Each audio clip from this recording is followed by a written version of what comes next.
2030 সালে শতবর্ষে পা রাখবে বিশ্বকাপ ফুটবল। তা উপলক্ষে নতুন এক ভাবনা এনেছে দক্ষিণ আমেরিকার ফুটবল ফেডারেশন। আসরটিতে 64 দলের অংশগ্রহণের প্রস্তাব পেশ করেছে এই সংস্থাটির সভাপতি। তাতে ফুটবলে সুযোগ মিলতে পারে বাংলাদেশ ফুটবল দলের। আর সেটা ঘটলে হাজার বছরের স্বপ্ন পূরণ হবে বাংলাদেশ ফুটবল প্রেমীদের।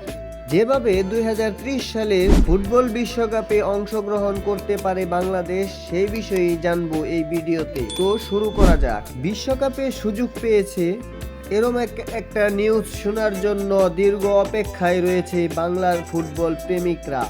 কখনোই বিশ্বকাপ খেলতে না পারা দেশটির সমর্থকরা প্রতি রাতেই স্বপ্ন বুনে বিশ্বকাপে খেলবে লাল সবুজ দল। তবে এই স্বপ্নটা বাস্তবেও রূপ নিতে পারে জামাল ভুঁইয়া, হামজা চৌধুরীদের বাংলাদেশ। 2030 সালে the greatest show on earth খ্যাত বিশ্বকাপ ফুটবল পদার্পণ করছে শত বৎসরে, যেটা সামনে রেখে বিশ্বকাপ আয়োজনে নতুন এক নিয়মের চেষ্টা চালাচ্ছে ফুটবলের সংস্থাটি।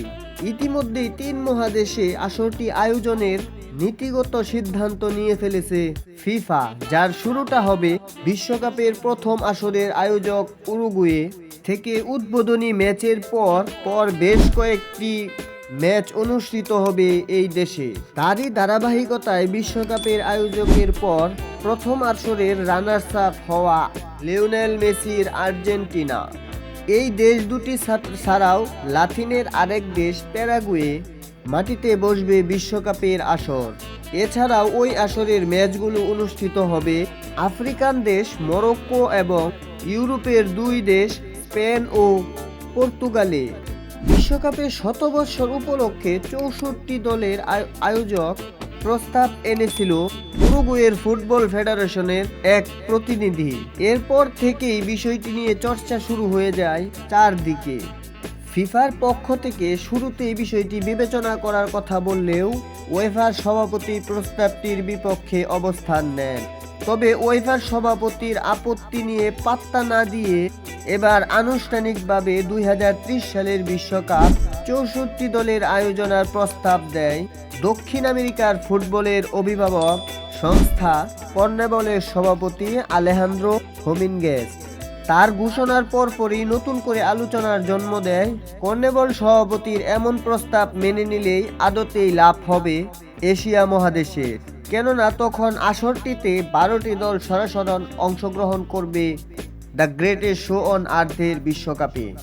সেই সাথে আরও একটি দলের সুযোগ থাকবে আন্তঃমহাদেশের প্লে অফ থেকে।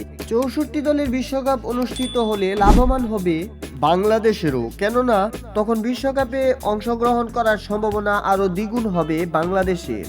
ইতিমধ্যেই প্রবাসী ফুটবলারদের দিয়ে তারকা সমৃদ্ধ এক দল গঠন করেছে বাংলাদেশ। হামজা চৌধুরীর পর ইতিমধ্যেই কানাডা প্রবাসী সামিত সুমের বাংলাদেশে আসাটা অনেকটাই নিশ্চিত। তাদের সাথে ফাহমিদুল যুক্ত হলে মধ্যমাঠে শক্তিশালী হবে আক্রমণ ভাগও। 2030 সালের 64 দলের বিশ্বকাপ অনুষ্ঠিত হলে প্রতিটি মহাদেশ থেকেই দল সংখ্যা বাড়বে। এশিয়া থেকে সামনের বিশ্বকাপে 8 দল সরাসরি অংশগ্রহণ করবে, পেলেও পরের বিশ্বকাপে সেটা দাঁড়াবে 12 দলে। এছাড়াও আন্তঃমহাদেশীয় প্লে অফ থেকে জায়গা পাবে একটি দল। সেই হিসেবে এশিয়ার ফুটবলের দলগুলোর বাছাই পর্ব অনেকটাই কঠিন হয়ে পড়েছে। তবে দারুণ পরিকল্পনা নিয়ে এগিয়ে যাচ্ছে এদেশের ফুটবল। পুরনো সব বিতর্ক মুছে নতুন করে কাজ করছে বাফুফে ফুটবল ফেডারেশন। ইতিমধ্যেই বিশ্বকাপে অংশগ্রহণ নেওয়ার পরিকল্পনা আঁকতে শুরু করেছে ফুটবলের অভিভাবক সংস্থাটি। সব পরিকল্পনা মাফিক এগিয়ে নিতে পারলে 2030 সালের বিশ্বকাপে অংশগ্রহণ করবে বাংলাদেশ।